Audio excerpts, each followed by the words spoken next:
I'm in Melbourne. They say you can get 4 seasons in one day in Melbourne. But I'm not fussed about it because you could do that in England as well, apart from snow. You might not get snow.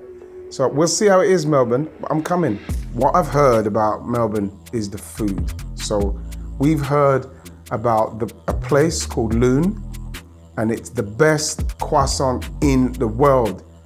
Google it. You'll see for yourself. And then we're gonna go and see a cool guy called Marcus, who's got a non-profit organization for homeless people. We're gonna go and check out his shop, Homie. And then the big one, Canada versus Australia. A must-win game. Caitlin Ford, baby! Supporting the Matildas. So that's what's coming up, man. Come with, man. If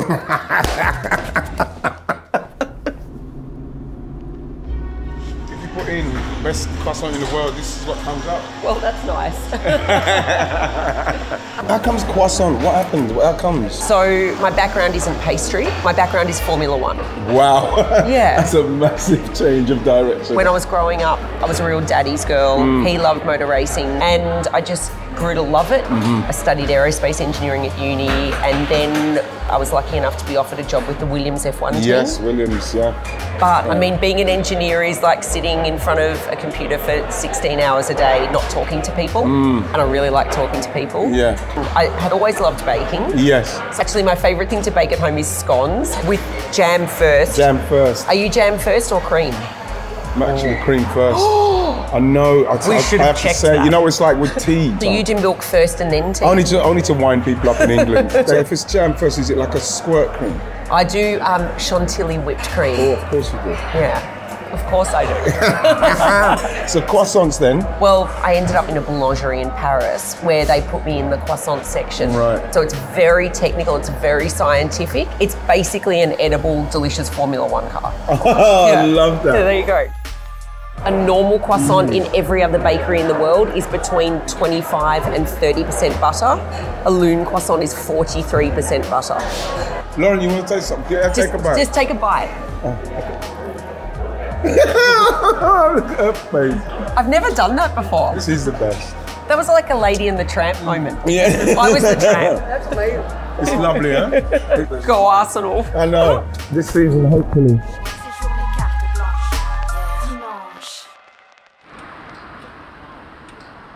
So Marcus, tell us about Homie. How did Homie start up?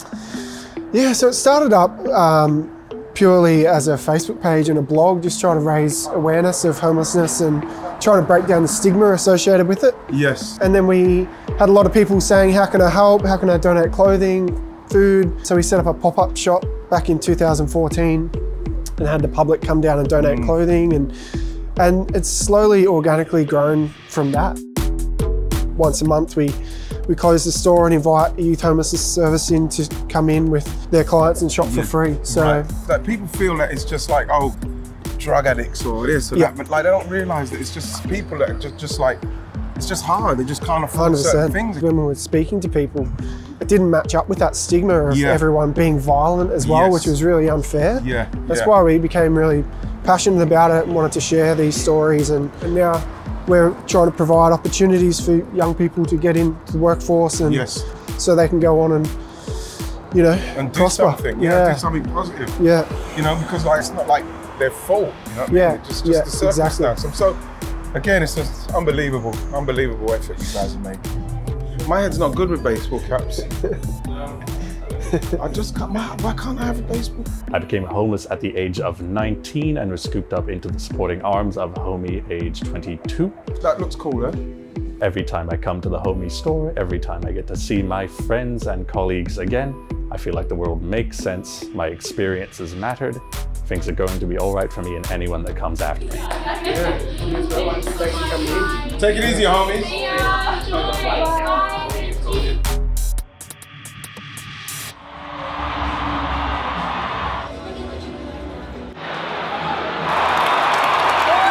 Perfect first half from Australia. You know, I didn't panic. You know, I didn't get involved with the emotion of the crowd because it's such a big game. You know, they just played their way into the game, made the chances, and took them. They looked very dominant. Wow, Caitlin Ford, baby! Caitlin Ford, baby!